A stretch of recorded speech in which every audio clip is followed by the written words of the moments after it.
Well, Mr. Speaker, we'll go soft on him today because I know he's still recovering from surgery to have his elbows removed. Remember that promise, Mr. Speaker? Dancing around with his elbows in the air. $54 billion of investment gone to the United States. 86,000 jobs gone. American tariffs on Canada doubled. And as to the best deal in the world, why is it then we have the best deal that Canada has the fastest shrinking economy in the G7 and 86,000 people are without a job? And then what would occur would astonish every member of Parliament and reconfigure the debate forever. The room held its breath, motionless, as Carney stood to say something. He got up, tall, calculating, and started, "Well, Mr. Speaker, we will go easy on him today because I know he is still recovering from surgery to get his elbows taken out. Remember that vow, Mr. Speaker, prancing around with his elbows in the air? We haven't laid eyes on those elbows since the election." After which $54 billion of investment was redirected to the United States. 86,000 jobs disappeared and American tariffs imposed on Canada doubled. And concerning the greatest deal in the world, why is it that Canada currently boasts the G7's fastest shrinking economy and 86,000 individuals are out of work? But what followed would leave everyone reeling, shifting criticism to evidence of unparalleled dominance. Stick with us, the drama is just unfolding. Poilievre leaned in, relentless, hurling accusations of failure and weakness. But Carney, unflinching, presented facts as facts. Each statistic, 54 billion lost, 86,000 lost jobs, was a deliberate jab, a defense against anger and rhetoric. And just as Poilievre believed he had the initiative, Carney changed the entire narrative. The chamber waited for the moment that would characterize this clash. Carney went on, cutting through political static with precision. First, I understood well before the head of the opposition, well before the previous election, that our relationship with the United States would never again be the same. Second, we get the greatest bargain with Americans. And third, we are going to get an even better bargain because we are present, representing Canada's interests clearly and resolutely. Could Poilievre respond? Could anyone rival this tranquility, commanding authority? The response would arrive, but first Carney hammered home the entire force of his argument. Each pause, each emphasis, each word struck with precision. Poilievre struck again, echoing claims of job loss and economic vulnerability. We do remember the previous election when the Prime Minister vowed to get elbows up. Now those elbows have descended. American tariffs doubled. Weakest economy in the G7, 86,000 individuals out of work. And the Prime Minister went pathetically to the White House to provide $1 trillion present, bowing to the President in weakness. Where in his platform did he vow to donate $1 trillion of our investment money to the Americans? And now Carney prepared what would be the line that would turn the chamber on its head. What he was about to say would render everyone speechless. Carney's voice pierced the tension like a knife. Mr. Speaker, I would like to remind the leader of the opposition that there is such a thing as the private sector.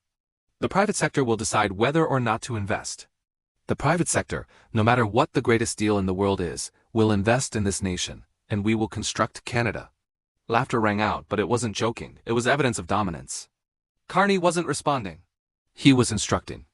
Poilievre's assaults crashed into unmovable facts and serene authority, drawing the chamber and viewers absolutely engrossed. Mr. Speaker, I would like to inform the Leader of the Opposition that there is a thing called the private sector. The private sector makes decisions about investment. The private sector makes decisions about the private sector, with the best deal in the world, will invest in this country and we will build Canada strong.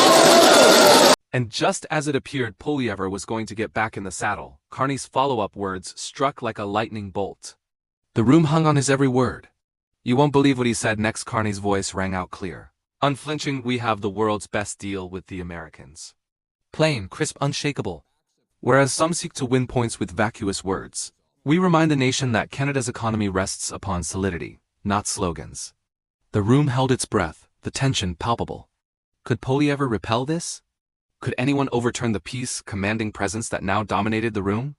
The answer was soon to become excruciatingly obvious. Poilievre shot again.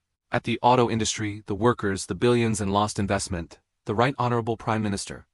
700 GM workers in Ottawa lost their jobs. Families gather around the family table speculating about how they are going to pay the bills, when GM comes along and commits $4 billion of new investment south of the border. And yesterday, the Prime Minister pledged to the President $1 trillion. Investment present if he succeeds in getting the deal he anticipates. Where is the looking out for Canadian workers? The crowd held its collective breath.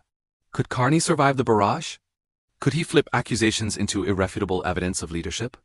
Composed, assured, and unyielding, Carney spoke the line that brought the room to silence, Mr. Speaker. The Canadian and American economies are strongly interconnected. What I conveyed to the President of the United States yesterday was a lesson not in rhetoric, but in outcomes. Canadian investment will always pursue genuine opportunity, not hollow words. And we will only take the very best deal for Canada, defending jobs, industries, and families as well. Poilievre's counterattacks were fierce, but everyone crashed against fact, clarity, and self-possession. And here's where the tide-turning moment came in. Carney's mastery of information and timing left the chamber dazed. What came next would seal his supremacy. Carney kept going, drawing the entire picture of economic reality. The situation now is plain. We have the greatest deal in the world with the Americans. And we are working towards further benefits in key areas, including softwood lumber.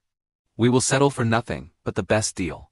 Every investment, every industry, every Canadian worker will be counted. The tension mounted to its height. Could Poilievre react? Every eye in the room was on him. Every ear was straining to hear the next word. Carney wasn't reacting, he was instructing, revealing, demonstrating that cool leadership and facts always trump anger and redundancy. The room exploded into applause, but Carney stood in the room with the power of his words. Poilievre showed up for battle, but I showed up with facts. Leadership isn't about noise, leadership is about outcomes. And at the end of today's session, there is only one taller leader. The room burst with expectation, but Carney wasn't finished. What's next will determine leadership and have every eye fixed on him. Mr. Speaker, he just confirmed he's selling out our auto workers. And let me tell him what it means when investment leaves this country, because he was forced a record amount out in his 7 months in power.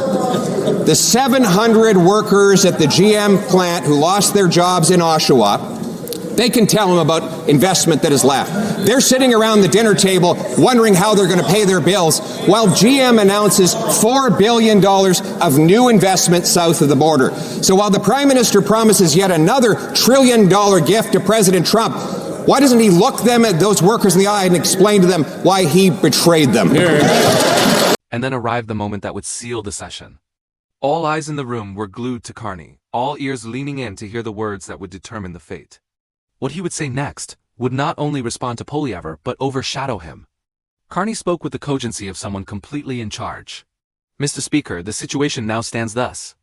We enjoy the greatest agreement in the world with the Americans. We are negotiating other improvements in priority sectors such as softwood lumber. And we will settle for nothing short of the best for Canada. This is not bluffing, it is the fact of leadership and economic approach. Poilievre's constant assertions of lost jobs and downgraded investments started to unravel. Each argument he presented rebounded off Carney's calm, his facts, his single-minded determination. The chamber sensed it. This was no mere debate. It was a tutorial on leadership. Carney pressed on, shifting the focus to the people's side of policy. 700 GM workers in Oshawa, families struggling to figure out how to cover their bills.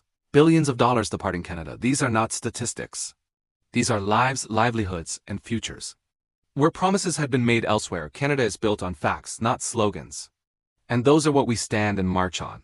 The room was at its hottest of tensions. Was Poilievre able to respond?